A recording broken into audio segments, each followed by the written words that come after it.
Hey everyone, Dr. Eric here from Adeo Chiropractic. So I have a special guest, Jamie from Like a Dream. Yes. So thank you so much for joining us. Of course, thanks for having me. No problem. Today what we're going to talk about is sleep and sleep habits when it comes to our kids. So she's come up with 4 foundational foundations to healthy sleep. So we're going to talk about different things, but what I want to do before we get into that is just have Jamie talk a little bit about, herself, and then we'll get into everything on the 4 foundations. Yes.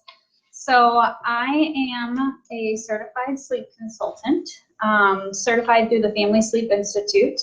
It was a 4-month certification program where we had weekly classes. We also had research projects we had to complete. We had assignments due, homework every week, and then we also had 3 pro bono cases we had to do that was followed by staff to make sure we were appropriately guiding families before they kind of sent us out on our own.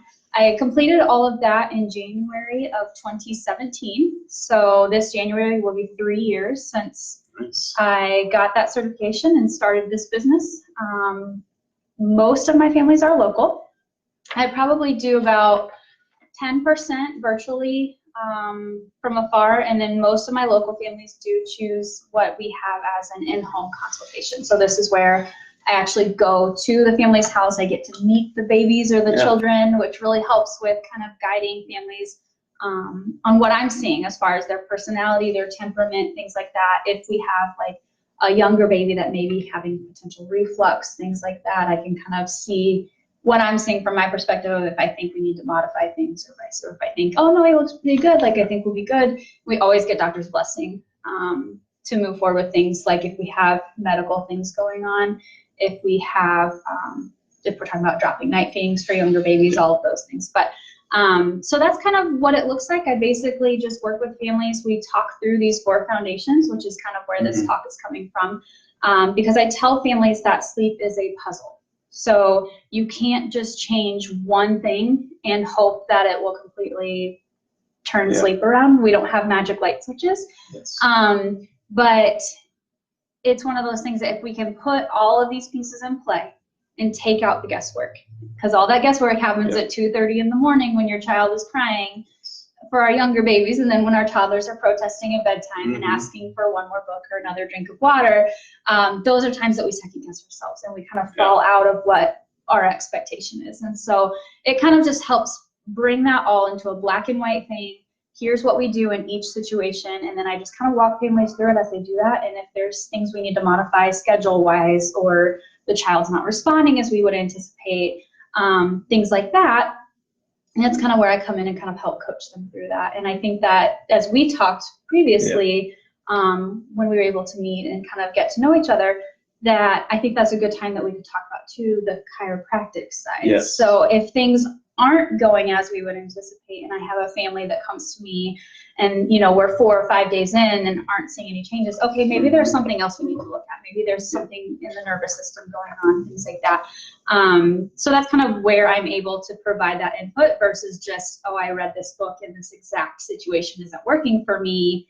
Now I feel lost and I don't know what to do. And so it's kind of that personalized guidance too. Yes. Yeah. And I mean, there's so many different components, and it's just like, taking things and, looking at different things, like, with what we're going to talk about, there's so many different things here, but it's like, if this isn't working, then, or we're seeing some improvement, but we're not doing much. Like you mentioned, is there something on the nervous system aspect, the neurological component that's going on that is really preventing them from just, having that big transition? Yes. And that's working together with other people that also have different expertise in different things. Absolutely. So reason that I wanted to really talk about this topic is because that when we talk about sleep is one of the biggest things that just in general may not be their big push of why they're coming into the office, but kids' sleep is impacted, and it's maybe that they struggle to get to sleep, or maybe they struggle to stay asleep, or it's just that they constantly have to be like, they always are coming to your bed because that's where what they're used to, and all these things. So it's like sleep is so important for just the overall healing aspect of our body. And if we're not doing it, or our kids aren't doing it, it's going to impact them, not just short term, but it's going to impact them long term too. So let's get into the 4 foundations of healthy sleep. So the first one is you talk about is sleep environment. So let's talk about that. Yes.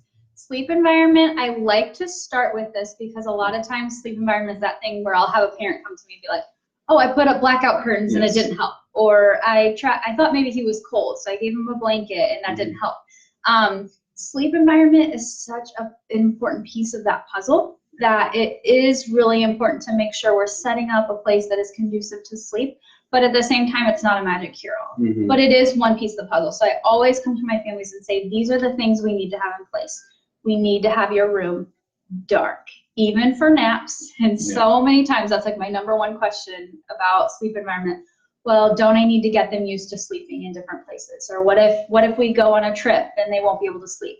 Well, for most of my families, a vast majority of the sleep happens at home. So why wouldn't we set a conducive environment for where they are 90 to 95% of the time, or even, children that are in childcare kind of things? Well, they're used to that environment. So when they're not there, they're at home. And so how can we set up an environment that they are encouraged and their body is prepared for sleep? As most people know, sleep is driven by the daylight, right? So if we can kind of reduce that input and reduce noise input, things like that, then the child is able to really just fall into sleep and sleep well. So pitch dark room, like we want to hold your hand in front of your face. If you can see your fingers, it's too light.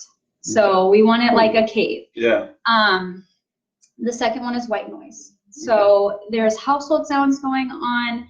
Babies, people in general, just don't sleep as deeply during the day because it's daytime. Our bodies are not in that kind of really deep restorative rhythm, but they need it. And so if we can kind of drown out that background noise, maybe the trucks that go by or the things that mom's doing while the baby's napping, whatever, that is also great. We want strict white noise though. If we turn on something that has like lullabies, or a lot of the sound machines have the ocean waves that you hear the ocean coming in and out, those kind of things can actually be stimulating because it's tuning their ears and their brain in to hear the variations in sound. So we really want something that is just strict white noise. We don't want variations in the sound. And then also a great room temperature, and the general recommendation is 68 to 72 degrees. I always tell my families, if your child looks comfortable, if you change them and they're not sweating, or their trunk is not cold whenever you change them, they're probably fine. You can kind of watch their body positioning as well. For instance, my almost 2-year-old, I always know when he's cold because he sleeps on his belly and he will tuck everything under. And so if he's doing that, I'm like, he's probably cold. And so you can kind of watch that too. Now we have monitors that are so easy to check on our kids when they're sleeping. And so, but generally 68 to 72 degrees is a pretty safe place. Really those are kind of the big things. You don't want anything distracting. So like no crib mobiles, those little aquariums that are popular on cribs. We don't want anything like that because we want our babies, our children to know when you're placed into bed, the expectation is it's a sleep time coming. So we don't want to encourage them to be playing or stimulated. We want to encourage them to be in a restful, peaceful place. And then finally, just kind of always the reminder for our babies that are a year under to follow the AAP guidelines. So we don't want any objects in the crib. We don't want any blankets, loose articles, firm sleeping surface, just the fitted sheet. We need to not use swaddles once the baby hits about 3 months old, they're saying now. Because usually around then, 3 to 4 months, we're starting to see the rolling, and that's when it gets unsafe.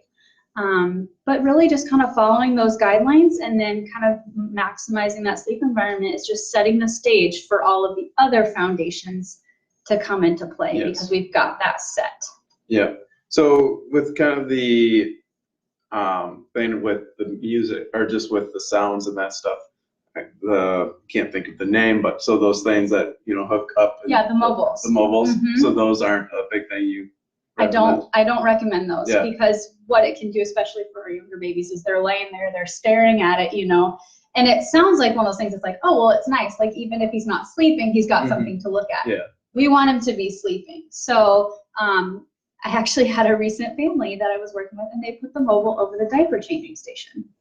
And I was like, well, I don't know why I never thought about that, but that's a great place to put it. They're distracted while you're changing the diapers. They're not sticking their hands in places you don't want them to. So that's a great alternative if you get one at a baby shower or something and you want to use it. But I would not recommend it in the sleep area because it can be stimulating and distracting, which is not our goal. Yeah. Which, you know, honestly, I'd probably, you know, looking at it, I'll say that, you know, we have ours, you know, we don't use it anymore, but you know, that wasn't something that we really thought about. But I guarantee there's probably a lot of parents out there that still use one. So many times. Because they're so popular, and they tend to be one of the many gifts that they get at baby showers. So yeah, and that's one reason why when I do these home visits for families, one thing that's included is in kind of that I don't do virtually is to go actually in their room. So I go in there and check how dark it is. I check the sound on the sound machine.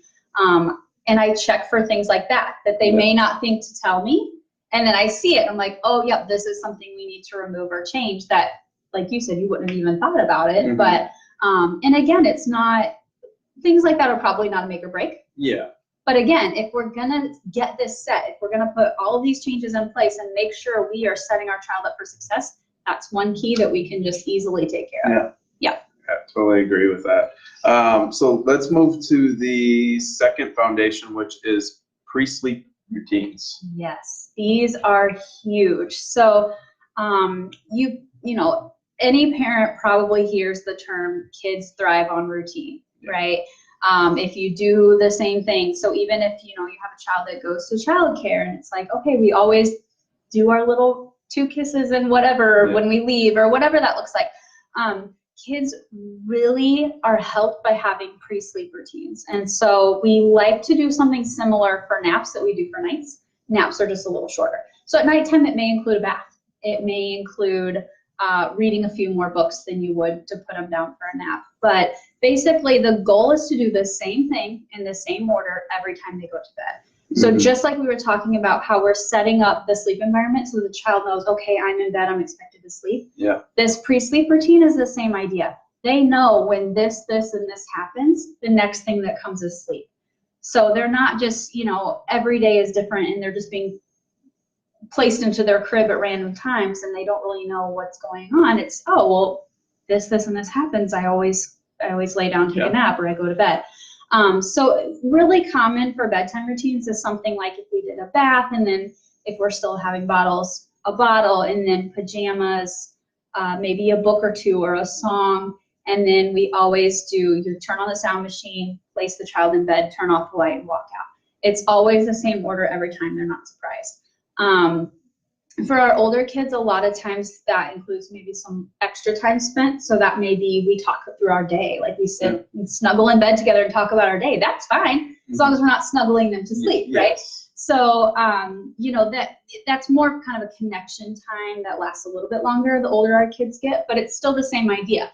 If you have a 3-year-old that knows he gets 2 books at bedtime and then they start asking for the other one, it's like, no, we stick to that routine and we have these 2 books and we know, because then those stall tactics come in. And so having that consistency really sets them up well because they know what's coming next. So nap time may look a little different. It may just be a diaper change and a quick song, and then we do sound machine on, into crib, lights out. But it's still the same thing every time.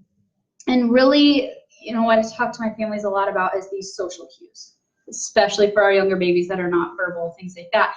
They are picking up on what we're doing and what that means for what's coming next for them. So this is all just a cue for them to sleep, but we don't use routines as a means to sleep.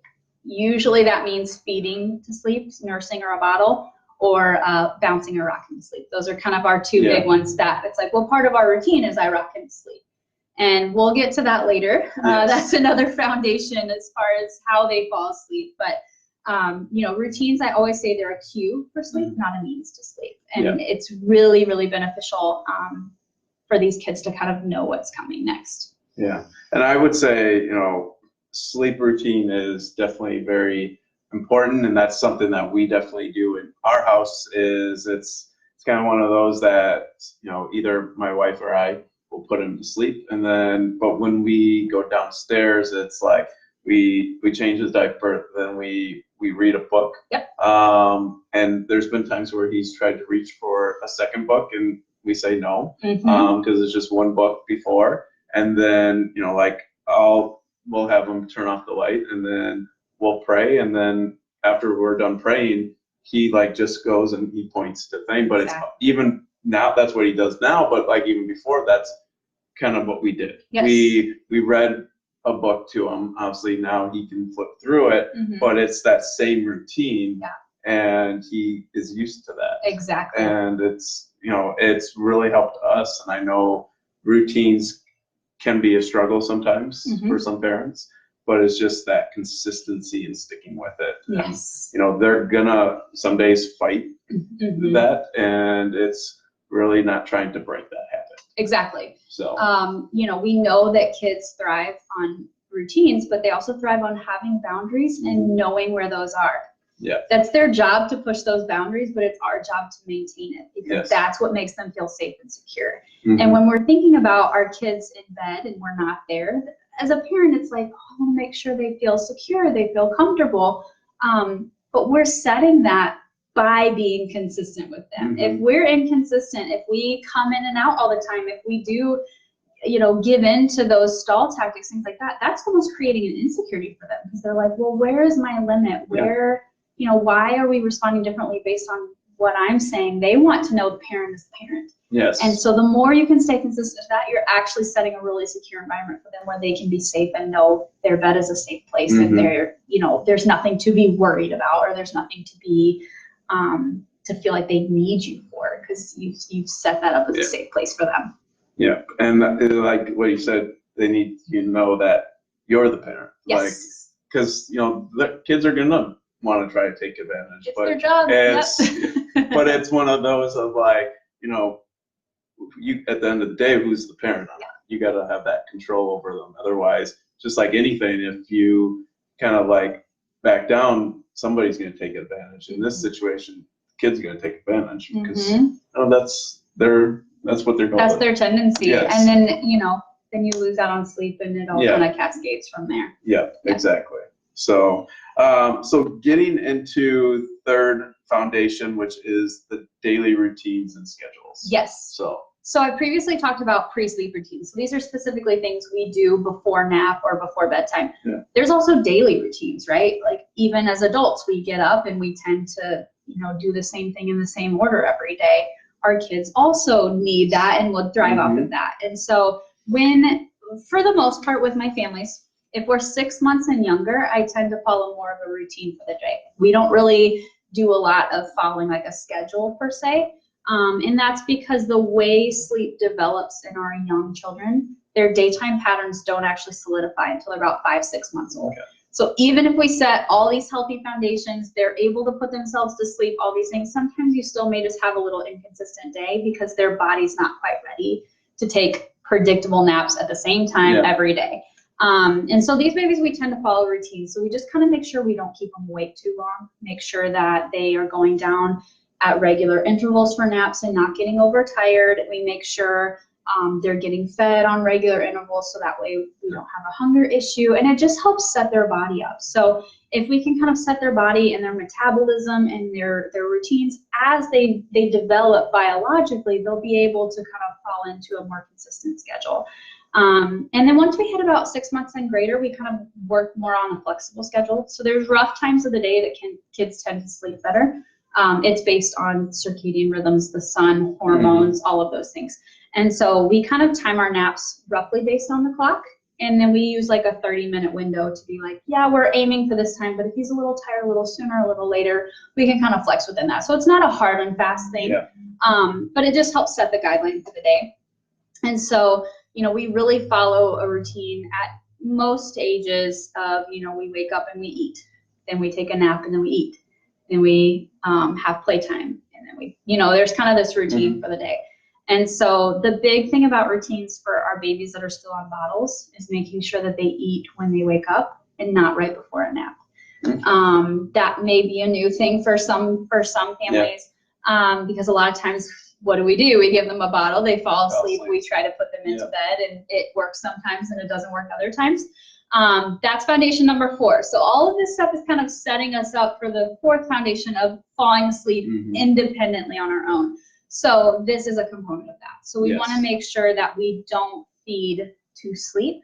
So therefore we kind of shift it. And also, especially for our really young babies, if we feed them as they're falling asleep, they're probably going to fall asleep before they get a full belly, because it's sleep, inducing. Yeah. And so they end up waking earlier because they're hungry, because they didn't get a full tummy. That's true. They're not awake enough to take a full feeding. And so especially, you can even start this from the day you come home from the hospital. Every time they wake up and they're ready to eat, try to keep them awake the whole time until they're actively done eating, versus letting them just kind of sleep and eat sporadically throughout the day. It really sets a good rhythm for them. So that's kind of a big thing as far as routines go for my younger babies, is that we feed upon waking, have an awake time. For our little bitty ones, that's like long enough to change their diaper and put them back down. But as they get older, you'll see that awake time starts out, and that's when they play, and then they go down, and then we start over. And then, as they enter the toddler years and we have solids, we follow that routine that adults have. We have breakfast, a midday snack, lunch, mid-afternoon snack, and dinner, and they kind of nap on either side of that. So in this setting, it's a little bit difficult to really dive into what those schedules and those routines look like. And it is a little bit based on every family. So when I work with a family, it may be we're working around daycare drop-offs, or we're working around what time dad gets home from work, or various things. So there's some intricacies there that we do have to navigate. But for the most part, kind of, if you think with our young babies, 6 months and below, if we can eat, be awake, sleep, and just do that all day. And then our older babies, if we can kind of work on that morning nap, an afternoon nap, and an evening cat nap, if they're still needing that, then that's a really good place to start. Yeah. And it's just one of those too, that it's, each kid is going to be like different families, different depending on situations or what's going on, like with work and that stuff. But like, even with 2 kids, like, the one you had might have been different than the second one, going the same. You may have to modify these things, like, for each kid too. Yes. Onto it, because each kid is not the same. I feel like, as I mentioned, we're coming up on my 3-year anniversary doing this. In that time, I started my certification when my oldest was 6 or 7 months old. And I now have 2, and I have a 3rd on the way. So I feel like with every child that comes, I'm learning more and more what my families are going through. Yes. And yes, every kid really is different. My second was a completely different experience than my first. With we had reflux issues, we had food intolerance issues that lasted a really long time, and so it's one of those things that there is a lot to navigate when you have 2 kids. And sometimes it's a matter of, well, do we need to stagger bedtimes? Do we need to keep them together? Can mom take one, dad take the other, or is someone not home and we have to do? There's a lot of kind of individualization that does come in. But there's also those big things, like those typical nap times, those typical bedtimes. One of the biggest things that I see is kids are going to bed too late. Today's society is just busy. They get out of school. For our older kids, and they have all these activities and homework. For our younger kids, it's just, they're flexible. They'll just come along and do what we do, or we want to make sure we see dad before he gets home from work, or even mom. Sometimes I have dual working families that no one gets home till 6:30, and here I am saying, okay, you basically got to get home and get them in bed, and so that's really hard sometimes. But we need to respect the child's need. And children do tend to have kind of these like internally driven times that they naturally get tired and they naturally wake in the morning. Some kids really are early birds. Like, I have a son that he's dying if he's not in bed by 6:30, and he's up every day at 6 or 6:30. And I am not a morning person, but we just have to make it work. And then there's other kids that tend to fall on the later end, and they'll go to bed at 7:38 and get up at 7:38, which is fine if that works for them. But we want to make sure we're not pushing our kids beyond what they're trying to tell us. If your child is really cranky at 4 or 5 in the evening, that's a really good sign that they're not getting enough sleep, and we need to do an earlier bedtime. And so usually I hardly ever recommend a family put a child to bed after 8 o'clock. And usually that means we want to be in bed asleep by 8. Right. Yeah. And then, you know, like I said, a wake up anywhere from 6 to 8 in the morning is pretty common. Yeah. It just depends on the child and family schedule. Maybe you need to get up at 6 to get out the door on time. Exactly. So they'll adapt to that as well. But, and you know, but a lot of times, and I know, I think you've mentioned before, you see this in your kids here in the clinic, that, you know, it's really hard to go to bed, and it's really hard for them to wind down and to kind of be able to calm their bodies. And I think there's multiple components to that. Yes. Basically, if we do a bedtime that's too late, what we do is there's kind of this think of it like a wave. Like there's a cresting wave of optimal time to fall asleep. And if we crest that wave and we miss it and come off on the other side, they are what we call overtired. That's when we see kids that get hyperactive. They get that second wind. What's happening is their body is being flooded with awake hormones because they kind of missed that chance to go to sleep. So now their body's like, okay, we got to find a way to stay awake, and it's just being flooded. And that's why we see that hyperactivity in the evening, and you think your child's fine. Like, oh, they're great, they're playing, they're happy. Like, no, they're just really tired, and their body's trying to stay awake. And that just makes the whole process so much harder.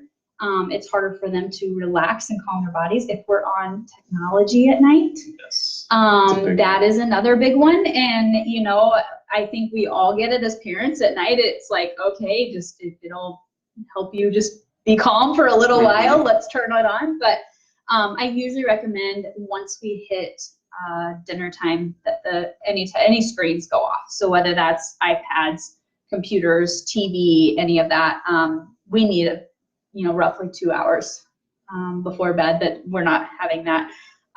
There's a lot of stuff coming out there even about adults that stay in bed and are on our phones or watching Netflix, and they have those blue light blocking glasses now, which unfortunately, I don't think our kids are going to be too fond of. So we just kind of keep the screens off, and that just becomes a family time and a connection time. So what, for a lot of families, it looks like, okay, we do dinner and then we may do a bath and do some quiet toys, and that's a really great time to connect with our kids, so that again, you're creating that safety and security for them when they go to bed, because you've had that connection time versus being disconnected the whole time, and then all they're wanting is for you to snuggle because they feel like they haven't really connected with you. And technology is one way that happens a lot. And so just if we just say, okay, like if you need it, if mom or dad, whoever is cooking and the other one's not home and we need 20 minutes to make dinner, that's fine to have it on. But maybe once dinner starts, there's no more technology for the night. That is a big one. And then I think,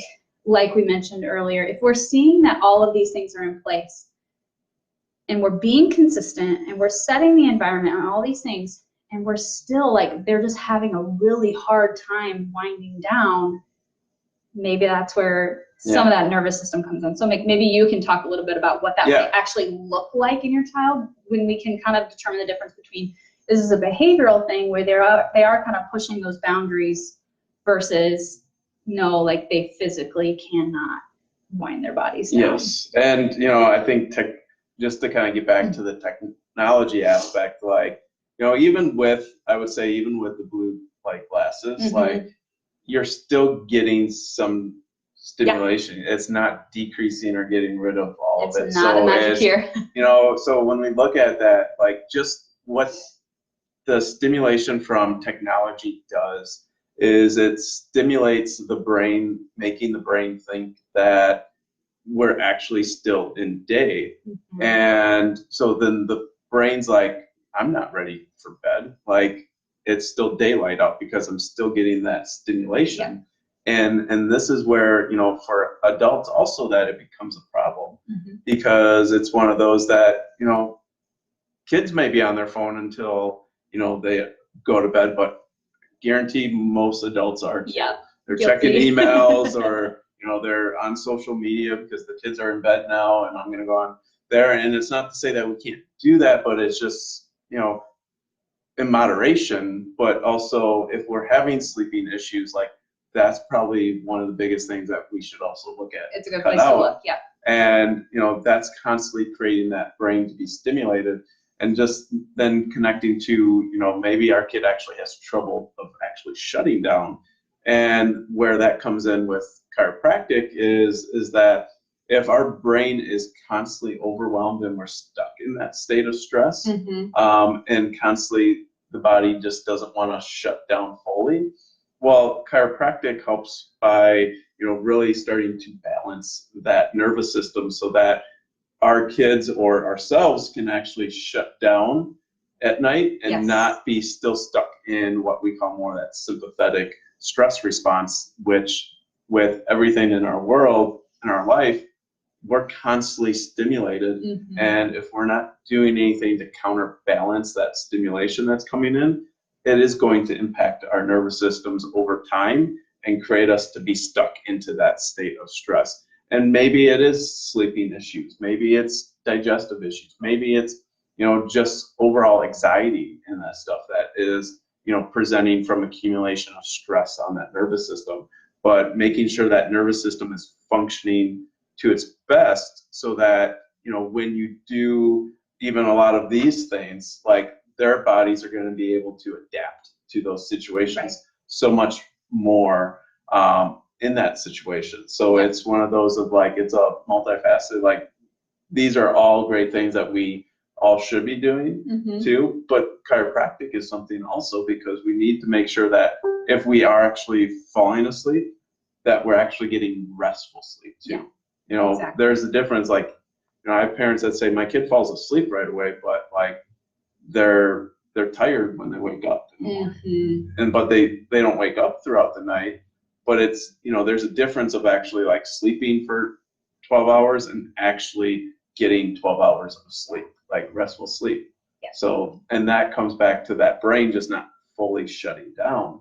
And that can be from the constant stimulation and stress that's on the nervous system. So, and I think that's a really great way for families to kind of see how that looks different. So for me, a vast majority of the time when it is kind of a foundational component that's missing or a behavioral thing that we just need to make sure we're being consistent in our responses, once the child figures that out, they do wake up and they're rested and they're a completely different child.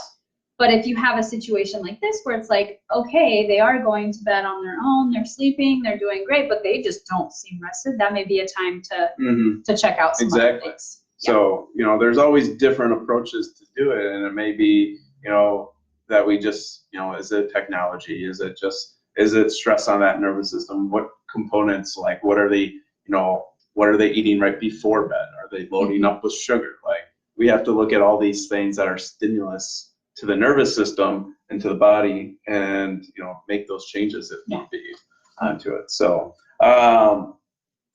so let's get into the fourth foundation, which is independent sleep habits. I know you've kind of elaborated somewhat on what you're going to be already talking on here, but so let's get into that one. So this is the one, this is kind of our biggie. This is what everyone thinks of when they think of the term sleep training, right? So unfortunately, there is this term out there of cry it out. That's what everyone thinks of when they think of sleep training, which technically cry it out is not even an actual method. And so it can have a lot of ambiguity to it. So I really kind of want to break down, why is sleep training needed? When is it needed? And what are we actually doing here? What's our goal? So foundation number 4 is falling asleep independently. And what that means is we are not using any external support for your child to fall asleep. Now, kind of like I said, the big ones we see are nursing or feeding a bottle or bouncing to sleep. That's kind of where it starts. And so, but it can also be as subtle as with our young babies using things like DockATots or You know, kind of that external support in their crib, which is not recommended from a safe sleep perspective anyway, but also from the perspective that it's creating something your child needs to fall asleep. That may be putting a pacifier back in the mouth 50,000 times a night. Yes. So it can be subtle too. It can be things like even getting drowsy while you're going through that pre-sleep routine is actually an external support to fall asleep, because drowsiness is the first phase of sleep. So if you've got a child that maybe you say, well, yeah, we give him a bottle right before we put him in his crib, but he's still awake. And, you know, he goes into his bed awake, his eyes are open. Yeah. Well, if he was starting to get sleepy, droopy eyes, or starting to get even a little bit drowsy during that process, that's still an external support to help him into the sleep process. And what happens is whatever our babies or our children have when they fall asleep, they need that every time they awaken. So, you know, that's another thing you hear is, well, babies aren't meant to sleep all night. Well, no, they're not. Adults don't either. Yeah. But we don't wake up and, you know, yell out for our spouse or whatever that is. We just roll over and go back to sleep. And that's where that independent component comes in. So babies are supposed to naturally transition through sleep cycles, both during naps and throughout the night. The difference is when they fall asleep on their own, when they don't need external support to fall asleep, then when they do naturally kind of go through those brief awakenings in the night, they're able to go right back to sleep and don't need to call out for mom or dad to come in. And so whatever they have when they fall asleep, that's what they need every time they go through one of those brief awakenings. And so that's when we hear them crying out and they won't calm down till they're fed. Well, that's because they were fed when they fell asleep, or whatever that looks like. So this is kind of our big component. And the reason why we need that independent sleep component is for that reason, that when they naturally go through those cycles, they can't connect them, and then their sleep is completely broken. Then you're messing with all the development that's happening, the healing that's happening, all of that really important stuff that happens when they have restorative sleep. And so that's why we do sleep training. And there can be all these pretty terms for it: sleep shaping, sleep coaching. We're you know, it's all the same thing. We're letting a baby have some time and space, or a child, depending on how old we are. You're never too late. But we're giving that child the time and space to learn to fall asleep without external support. And, you know, I always tell my families there's no such thing as a no-cry solution. Mm-hmm. You know, we go through phases of life that our children get mad, right? So they may get mad when they're a little bitty and they don't want to be in the car seat, but we still have to go to the grocery store. Yes. When they're older, they don't want you to put the buckles on, or they don't like their socks a certain way, but we still have to do it, right? So sleep is just another one of those things. Like they're crying because it's their only method of communication. They don't have words yet to tell you. They're just frustrated that you're not doing what you used to do.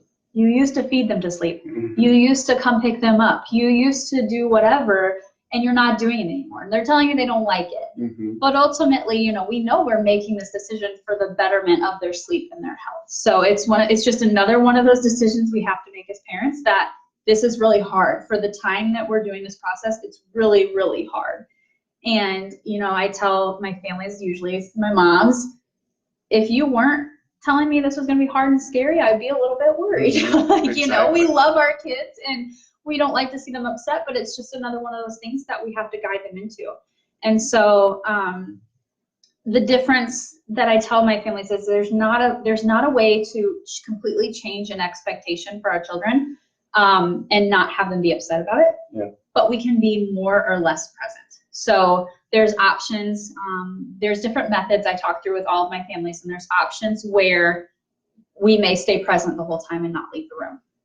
There may be options where we leave the room and we don't return. And all of this, the decision making of how present you are, has multiple factors. It's parent comfort level with crying, because sometimes it's just something that's like, I just cannot not be there for even a check-in or something. And that's fine. That those processes just take a little bit longer if you're more present. We also have to consider the child's temperament and personality. Some are very stimulated if mom and dad are in there often when they're trying to fall asleep, and it's actually counterproductive. And for some, it's really helpful. You know, we need to factor in, are there siblings? So If there's only one parent at home doing a bedtime routine, that parent can't sit in the room the whole time and have, you know, a 3-year-old sibling running around the house free, whatever that looks like. Yep. So we kind of have to individualize for the family. But the big picture is how much you're present as your child is getting the time and space to learn that process and learn how to fall asleep without something else supporting them through that. Yeah, and that's I think very important. So I think those are all very important concepts on that. You know, to talk a little bit, you know, before we jumped on here, one thing we were talking about was, you know, there's people out there, parents that may have heard, you know, well, if I let my kid cry it out, I'm going to traumatize them in that. So you want to kind of just talk a little bit. And this is a sensitive conversation because, like I said, we as parents love and adore our children and never want to see them appear harmed or anything like that. But there is absolutely no research that shows any sort of really short or long-term negative consequences of a period of time of increased crying as they're learning this process.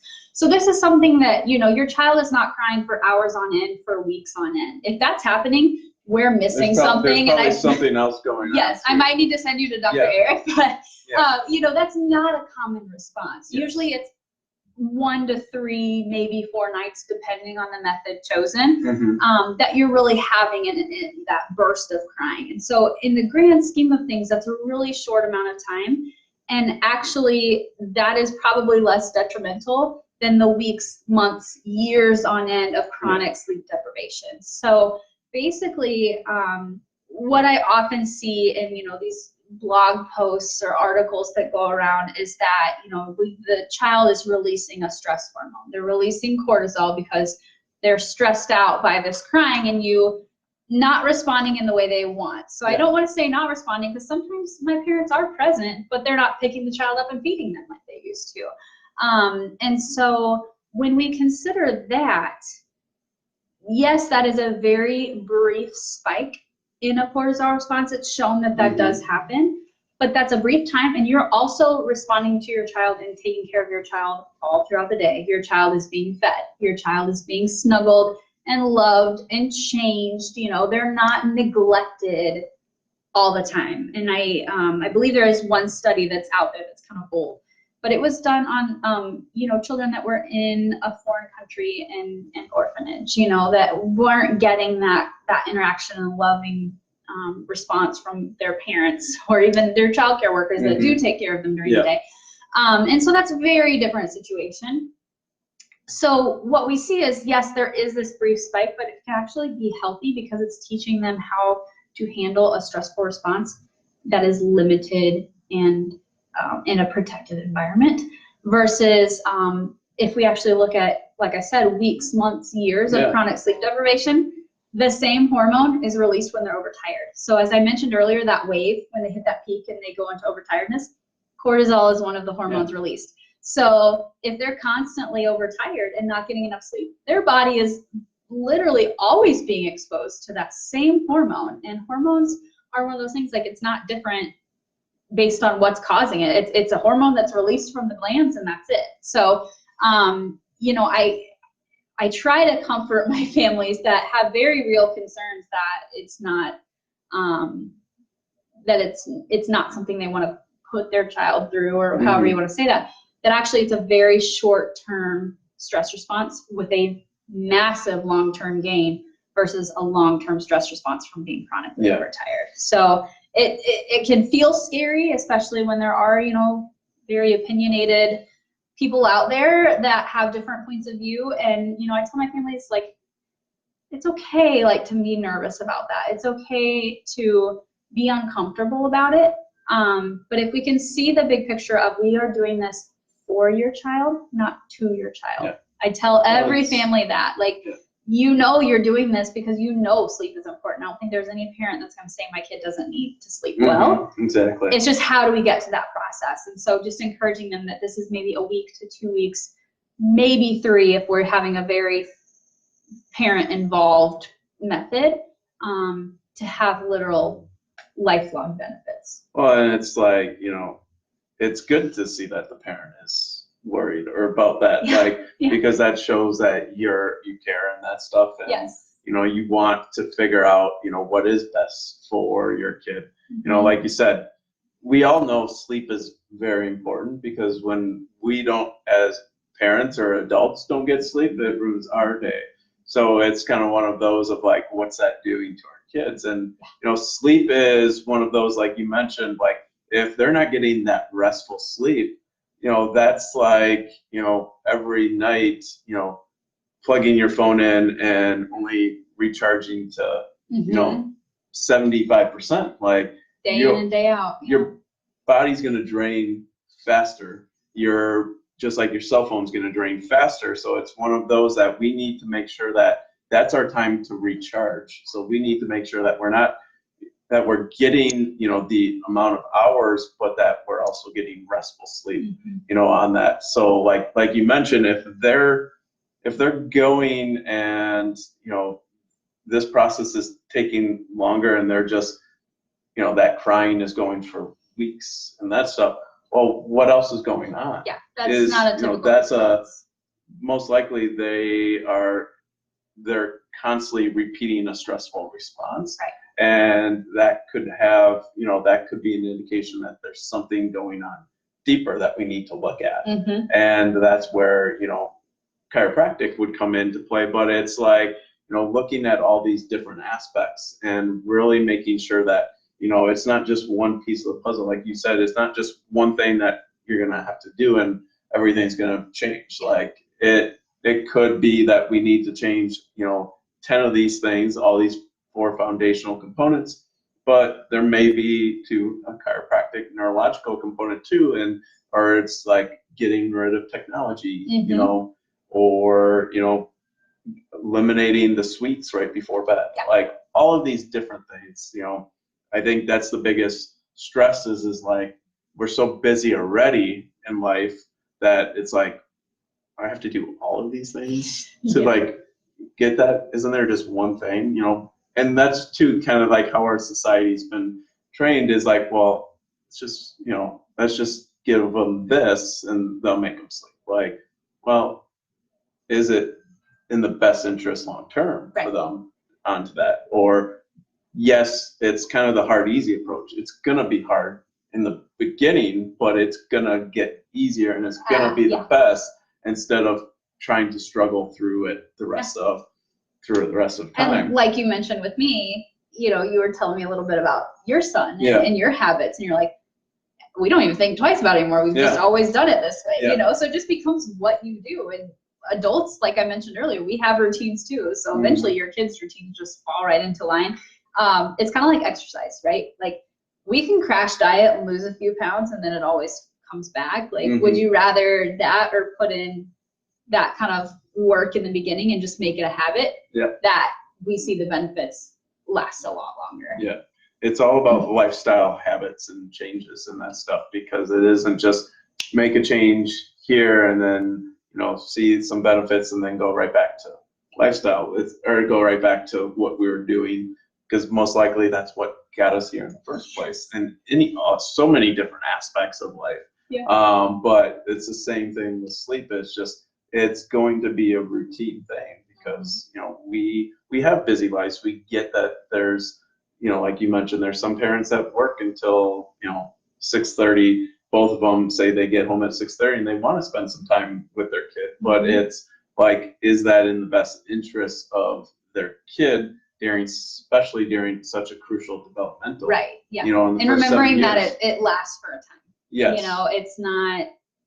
It's not something that you're gonna be having that same struggle years down the road. It's okay during this time when we really need to prioritize sleep. They're really going through a lot of development. But that's just where we need to be for this season. Yeah. Well, so and exactly. I think that just covers a lot of that basis, and that's where I would say, if you have a kiddo out there that is struggling, and there's so many different aspects of, sleep. It could be that they're struggling with trying to fall asleep, or they constantly need, that, external stimuli to try to help them get to sleep, or, they're constantly waking up, but they're going to sleep fine, but, they like actually just wake up multiple times throughout the night. There's so many different things that could be impacted in the sleep. So if you have a kiddo, or maybe even yourself, I know you work with what certain ages? Generally about 5 and under, 5, 6 and under. Yeah. Mm-hmm. So, if you have a kiddo that is 5 and under, or, even reach out to me on some things too. It's just, if your kiddo is struggling with sleep, we need to get that addressed and, start getting better sleeping habits. Or if there is a neurological component, that's why we do the scans in our office, so we can really know what's going on and really address those. So you can reach out to us at the clinic by either just direct messaging us or giving us a call.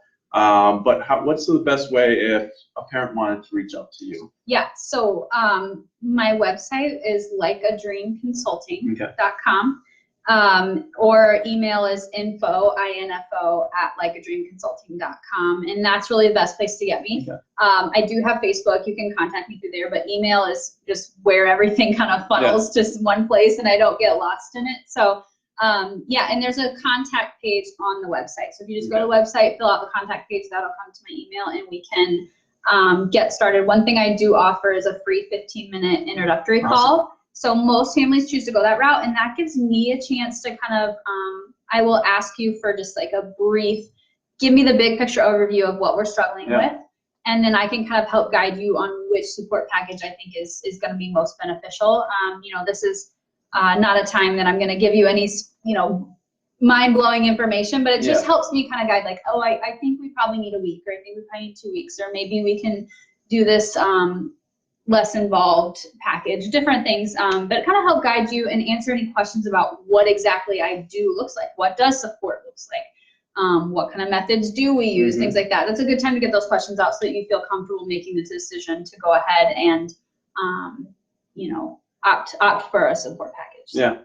And I'll make a comment in the comments section with your contact information onto that, so it kind of makes it so you don't have to try to remember to write this down. I'll have that in the comments section.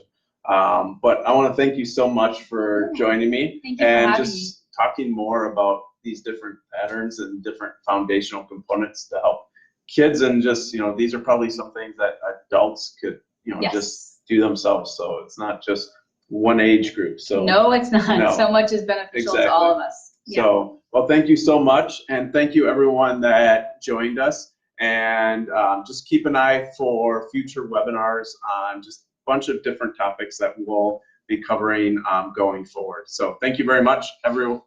Have a great day. Bye.